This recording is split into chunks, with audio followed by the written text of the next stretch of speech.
are in eastern Congo on our way to Virunga National Park. This road that we're on is called the RN2, which is notorious for being one of the most dangerous roads in all of Africa. Decades of civil war, an Ebola outbreak, and a recent volcanic eruption have given rise to terrorist organizations and armed rebel militias. So I brought an elite camera team with me to the DRC to investigate how these same criminals are destroying Virunga National Park and threatening the last remaining mountain gorillas on the planet. We're here.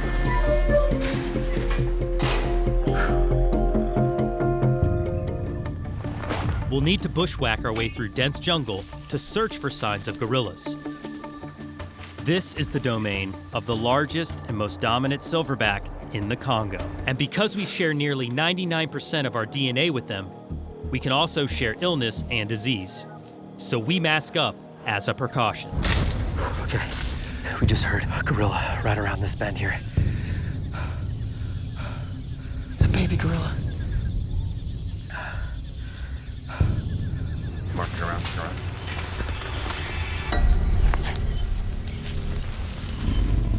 It's a silverback gorilla.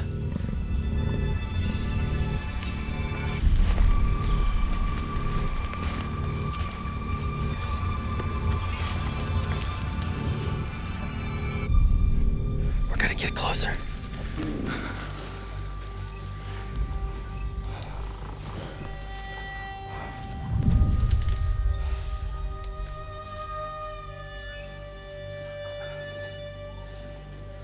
I can't believe this is happening.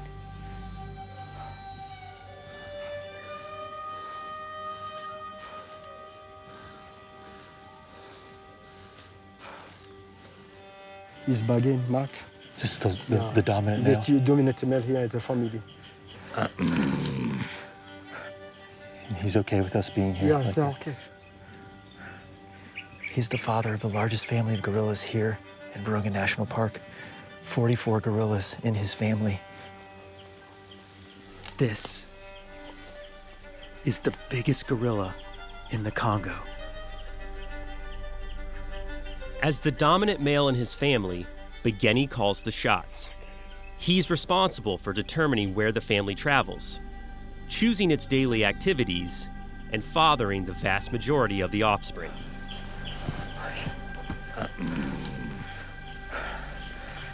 Must weigh over 400 pounds.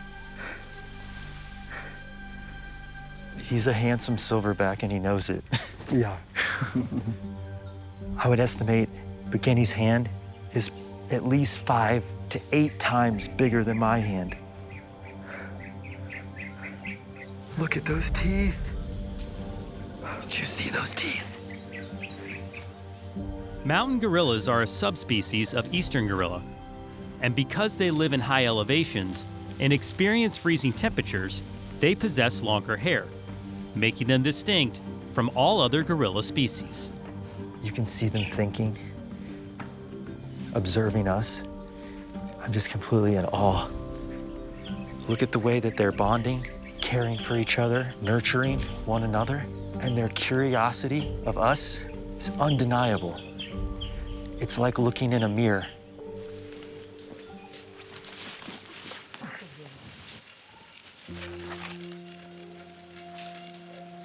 So how many gorillas are around it? Maybe 30 can be around, 30 gorillas. What we're witnessing is progress.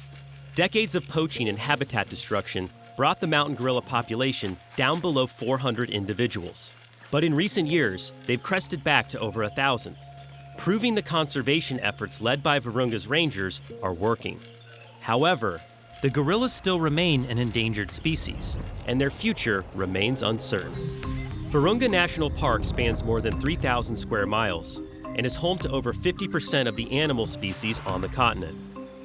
It's also Africa's oldest national park and part of the second largest rainforest on Earth, making the lungs of Africa a critical battleground in the fight against climate change.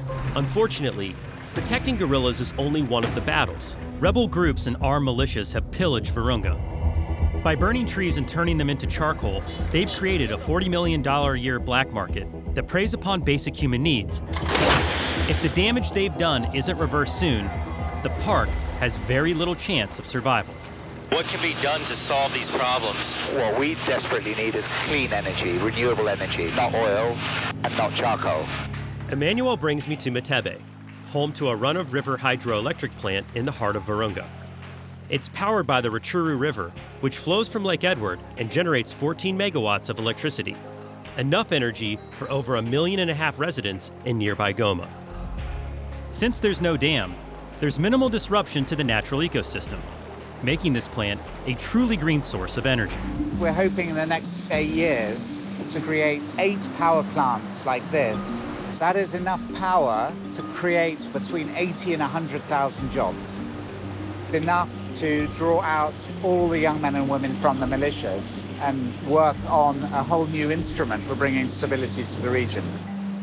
Between here and there, that 105 megawatt goal, what can people do at home to help Virunga? Well, what we need more than anything really is support for the rangers on the ground, because they're doing the critical work of keeping, that precious asset, which is the national park.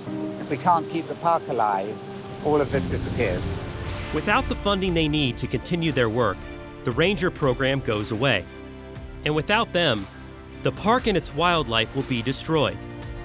If that happens, millions of people in this region will face starvation, and the planet will lose one of its most valuable weapons in the fight against climate change.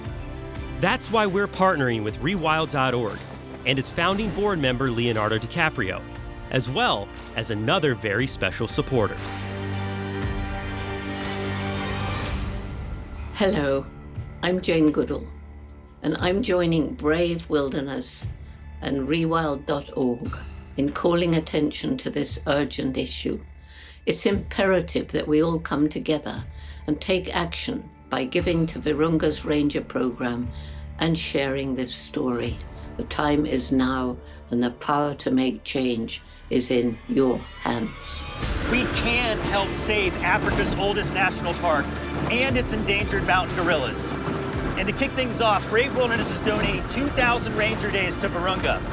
So donate to Rewild.org and join us in supporting these brave men and women that risk their lives every single day. Remember, the mission to rewild the planet, it starts with us.